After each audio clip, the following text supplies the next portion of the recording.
नमस्कार, आप देख रहे हैं न्यूज़ आपका। आज हम पश्चिम सिंहभूम जिले के टोंटो थाना क्षेत्र अंतर्गत तुम्बाहाका और सरजमबुरु के वर्तमान स्थिति को जानेंगे। ये दोनों जगह कोल्हान इलाका का सबसे खतरनाक और घोर नक्सल प्रभावित इलाका था। मगर तुम्बाहाका गांव में जब से सुरक्षा बलों के कैंप बनाए गए तब से इस इलाके में क्या क्या बदलाव हुए हैं उसी को आज हम आपको वीडियो में दिखाने वाला हूँ। मगर सबसे पहले जानते हैं इस इलाके के बारे में।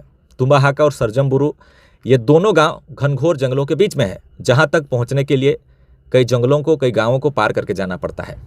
इस गांव में जाने के लिए दो रास्ते हैं, एक है रेंगड़ा हातू से और दूसरा हंजतबेड़ा पाटातोरप के रास्तों से। ये दोनों गांव जो आसपास जंगल पहाड़ी इलाका है, 2023 में माओवादियों का जमावड़ा था। वहां पर 1 करोड़ इनामी माओवादी मिसिर बेसरा का दस्ता भी इस इलाके में रहता था। दिन में भी माओवादी गाँव में पहुँच जाते थे, बैठक करते थे, जन अदालत लगाते थे, खाना बनवाते थे और उनका ये सबसे सुरक्षित अड्डा बन चुका था। गांव के कुछ ही दूर जंगलों में भाकपा माओवादी संगठन के पोलित ब्यूरो मेंबर और central committee member Misir Besra का कैंप बनाया गया था। जमीन को खोदकर बंकरनुमा उसका कैंप था और एक तरह से यह इलाका माओवादियों का मुख्यालय बन गया था। गांव वालों को छोड़कर कोई भी बाहर का आदमी इस गांव तक नहीं पहुंच पाता था और नहीं जाता था। इसके पीछे कई कारण थे। पहला तो यह भी था कि सबसे खतरनाक इलाका था, चारों तरफ माओवादी थे और ग्रामीणों को भी माओवादियों की तरफ से खास हिदायत दी गई थी कि 4 बजे शाम तक ही कोई भी आदमी जो गांव का है वो गांव में प्रवेश कर सकता है और रात होने के बाद गांव का भी आदमी गांव में प्रवेश नहीं करता था। माओवादियों ने पूरे इलाके को एक तरह से अपने कब्जे में ले रखा था। अब माओवादी इस इलाके के चारों तरफ आईडी लगाना शुरू कर चुके थे ताकि वो इस इलाके में सुरक्षित रह सके। उन्होंने कच्चे रास्तों पर, जंगलों में, पगडंडियों में आईडी बम लगाना शुरू किया। साथ ही कच्चे सड़कों पर छोटे पुलिया जो बने थे उन्हें भी उन्होंने तोड़ दिया आईडी बम विस्फोट करके।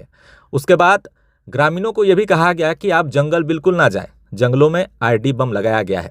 चूँकि इस इलाके के सभी लोगों का जनजीवन जंगलों पर ही आश्रित था। जंगलों से लकड़ी बेचकर, पत्ते बेचकर, वनोपज बेचकर उनका जनजीवन चलता था। अब ऐसे हालात में लोगों ने जंगल जाना बंद कर दिया।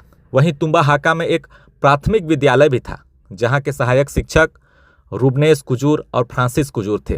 उन्होंने माओवादियों द्वारा जो है उनको धमकाया भी गया और उसके डर और भय की वजह से जनवरी महीने से ही दोनों शिक्षक स्कूल जाना बंद कर दिया और स्कूल बंद हो गया।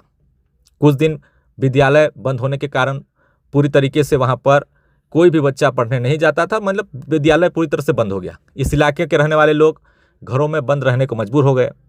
न गाँव से कोई बाहर जा पा रहा था, न गाँव कोई प्रवेश कर रहा था। अब सुरक्षा बलों के लिए इस इलाके में घुसना एक चुनौती था। इसके लिए जनवरी में ही सीआरपीएफ जवान बादल मुर्मू को उस इलाके की जानकारी इकट्ठा करने के लिए तुम्बाहाका में भेजा गया, क्योंकि जवान आदिवासी था और लोकल लैंग्वेज से वाकिफ था। मगर माओवादियों ने उसे पकड़ लिया। मगर जवान के साथ क्या हुआ आज तक एक रहस्य बना हुआ है। इसी जनवरी महीने में तुम्बाहाका निवासी प्रताप हेम्ब्रोम की भी हत्या हो जाती है। बताया जाता है कि प्रताप हेम्ब्रोम माओवादी समर्थक था, मगर माओवादियों ने ही उसकी हत्या कर दी थी। जनवरी 2023 के महीने में एक के बाद एक घटनाएं देखने को मिल रही थी। तुम्बाहाका का स्कूल बंद हो गया, एक तरफ सीआरपीएफ का जवान बादल मुर्मू लापता हो गया, एक तुम्बाहाका गांव निवासी प्रताप हेम्ब्रोम की भी हत्या हो गई। यानी पूरे इलाके में माओवादियों का वर्चस्व स्थापित हो चुका था। सबसे ज़्यादा परेशानी ग्रामीणों को होने लगी। जंगल जाना बंद हो गया और गाँव से बाहर जाने पर पुलिस द्वारा माओवादी कहकर पकड़ने का भी मामला सामने आया। एक बार 22 जनवरी 2023 को तुम्बाहाका के ग्रामीणों को पकड़कर नक्सली बताने का आरोप पुलिस पर भी लगा। पुलिस ने 6 लोगों को गिरफ्तार किया था। पुलिस के अनुसार वे डेटोनेटर, जिलेटिन के साथ पकड़े गए थे, मगर ग्रामीणों का कहना था कि वो मांदर बनवाने चाईबासा गए थे। तुम्बाहाका, सरजमबुरु और लोवाबेड़ा गांव में एक बैठक हुई ग्राम सभा की और ग्राम सभा के द्वारा इस विषय को लेकर जिले के एसपी, डीसी, सचिव और राष्ट्रीय मानव अधिकार आयोग दिल्ली को पत्र लिखकर ये बताया गया कि 6 लोग निर्दोष हैं और 6 लोगों को जल्द से जल्द छोड़ने की भी मांग की गई। तुम्बाहाका गांव एक तरह से सन्नाटे में तब्दील हो गया था। गांव के कई युवक गांव छोड़कर चले गए थे कहीं बाहर। कई युवक माओवादी संगठन में भी शामिल हो गए, जिसमें तुम्बाहाका का पूर्ति टोली का गंगराम पूर्ति अप्रैल 2024 में जो शामिल था वो सरेंडर कर दिया।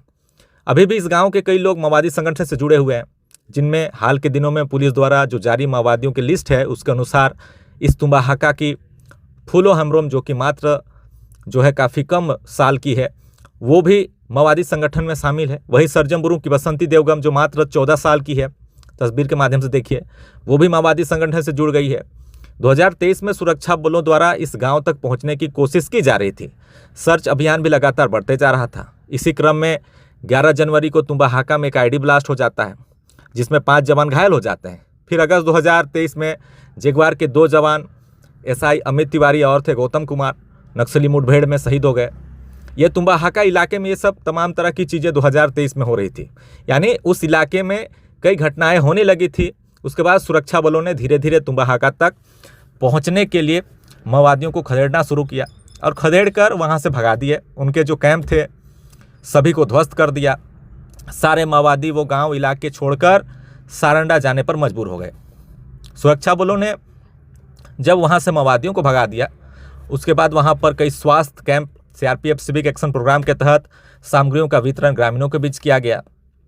अब जो है वीडियो में देखिए, अभी जो है वर्तमान की स्थिति देखिए। यहाँ पर पहले सड़कें नहीं थी, लेकिन अब जो है सड़कें बनने शुरू हो गए। 1.5 साल पहले तक यहाँ पर कोई भी गाड़ी या बाइक भी आना जाना सही रूप से संभव नहीं था, लेकिन आज यहाँ पर सड़कें बन गई है।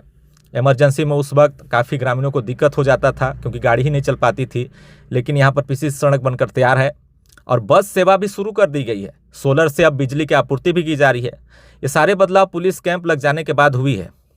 मगर वहाँ के लोग कैसे माओवाद संगठन से जुड़े, कैसे शामिल हुए थे, कैसे वो इलाका माओवादियों का गढ़ बना, ये भी सभी को जानना चाहिए।